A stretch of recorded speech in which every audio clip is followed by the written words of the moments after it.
Hi everyone, my name is Natalia Manuel. I am 28 years old and I am a registered social worker for 5 years now.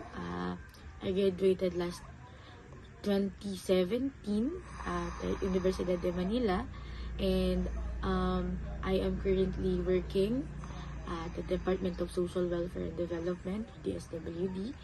So, before 2018 up to 2022, I am working as a social welfare officer 2 at Crisis Intervention Division, and now I am assigned and as a project development officer 3 at the central office.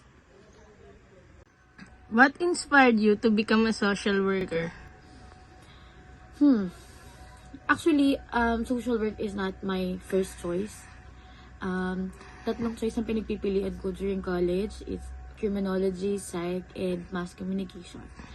Pero since napagsiraduhan ako, I took up social work for me not to stop that year. So, when I first started as a student during those days, ang nasa isip ko lang lagi is social work is tagabigay ng ayuda. So, sabi ko, na-question ko yung sarili ko nun na, anong gagawin ko dito? Why do I have to take this course para magbigay lang ng ayuda sa mga tao?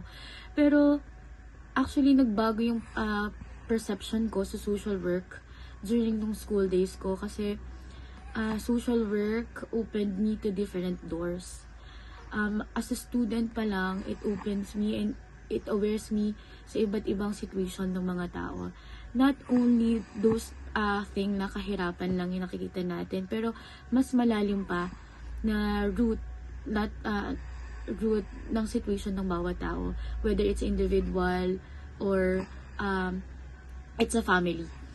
I think yun yung nag-inspire sa akin the most yung you get to know a person in a family and its composition. For example, ang isang titingnan natin yung isang tao ng physical lang, pero when you take up social work, you're going to look at that person with different questions. Itong taong to, ano kaya ang bumuo sa kanya? Ano kaya yung mga aspeto ng buhay niya na nagbigay sa kanya ng pagkakataon na maging siya to this day na nakaharap ko siya. So, yun na yung mga sample ng nag-inspire sa akin to push through sa social work profession. It allows you to know a person and to become aware to everybody, not only that person, but yung mga tao pa rin sa kapaligid niya.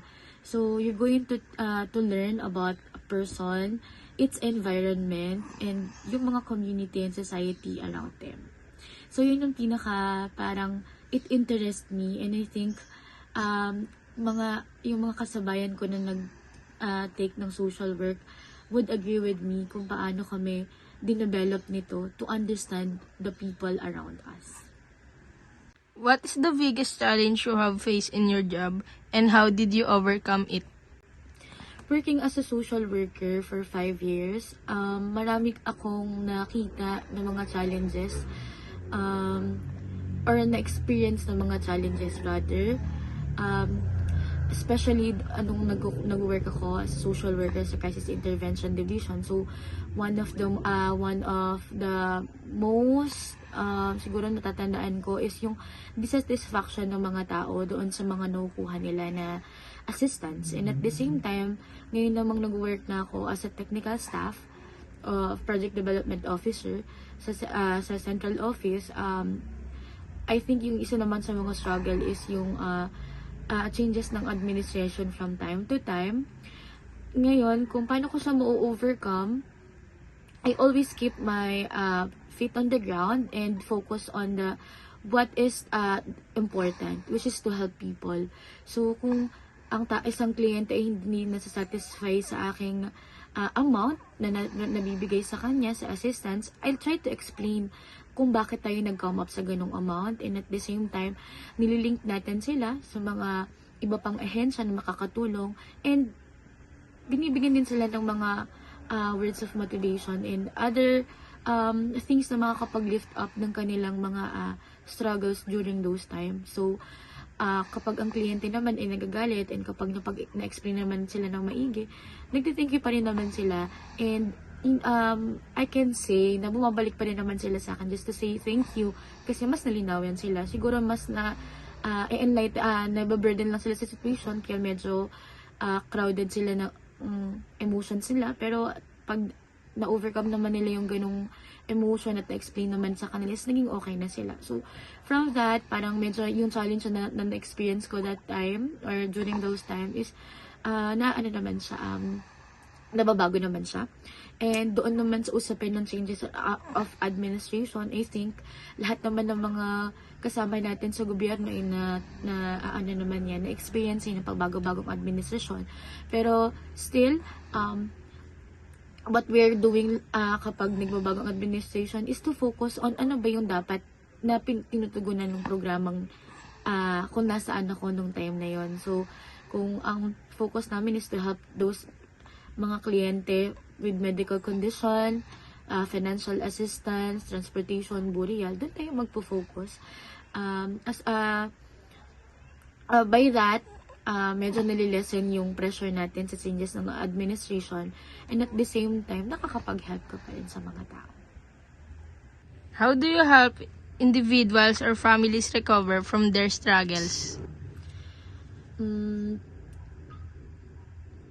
Actually, nagre-recover ang individual o ang isang pamilya, isa tulong din nila. As a social worker, we are helping people or families help themselves. So by that, we're going to focus on their strength and their weakness. We are going to, actually, as a social worker, hindi kami yung tipo ng tao na ipupush namin na, dapat maging okay ka na kasi nabigyan ka na ng tulong. It's not that. So, as a social worker, we are helping them to identify what are their problems, ano ba yung dapat nilang i-priority, and ano ba yung mga possible na maging tugon nila sa mga problema na yun. Pwede natin silang latagan ng disadvantage or advantages ng sitwasyon. And from there, nagkakaroon sila ng idea on how to help themselves. And with that way, it can help them also recover themselves sa mga current struggles nila. Social workers serve as a guide and to the people to bring them back to their social functioning. What do you think is the most significant contribution of social workers to society? So, sobrang dami ng roles ng social workers sa society. I think, isa sa pinaka tumatatak sa akin when you say social work is helping people to go back to their social functioning. So, under those social functioning kasi sobrang daming proseso. So, ang social worker ang tumutulong sa mga tao to identify their needs, their problems, and ano ba yung mga dapat or yung mga kakayahan ng isang individual or ng isang komunidad para mas mapaunlad pa yung sitwasyon na meron sila as of the moment. And at the same time, social worker din yung nagpapa-enlighten or nagbibigay awareness sa mga tao when it comes to social justice and other learnings pa na dapat nilang malaman. And with that, I think yun ang pinakamalaking contribution ng social worker bukod doon sa maling konsepto ng pagbibigay lamang ng delata at ayuda. And I think ang mga ibang social workers at ibang mga naging kliyente ng mga talaga namang magagaling na social worker ay makakapagpatunay dito na ang social worker ay beyond lang doon sa pagbibigay ng ayuda. What advice will you give to young people aspiring to become social workers? Siguro to prepare yourself na rin to become selfless. When you take up kasi social work, you're going to to witness iba't ibang sitwasyon, iba't ibang problema.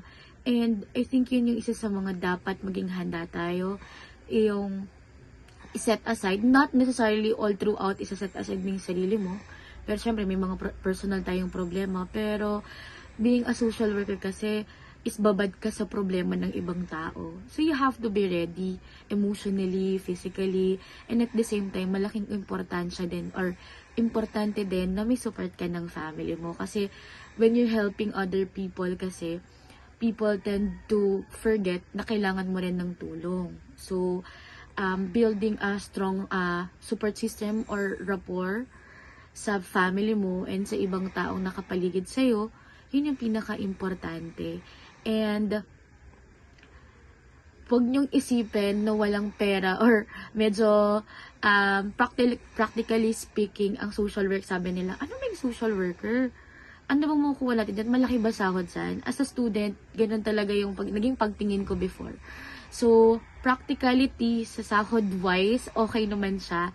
Pero, yun nga lang, syempre, it will require all your energy. Pati personal time mo sometimes magagamit mo na. So, dapat maging ready ka as a student pa lang sa mga kaakibat ng social work. Kasi ang social work, you're going to focus more of the welfare. So, yun, you have to be ready physically and emotionally. And you better always focus lang doon sa goal mo na makatulong sa ibang tao.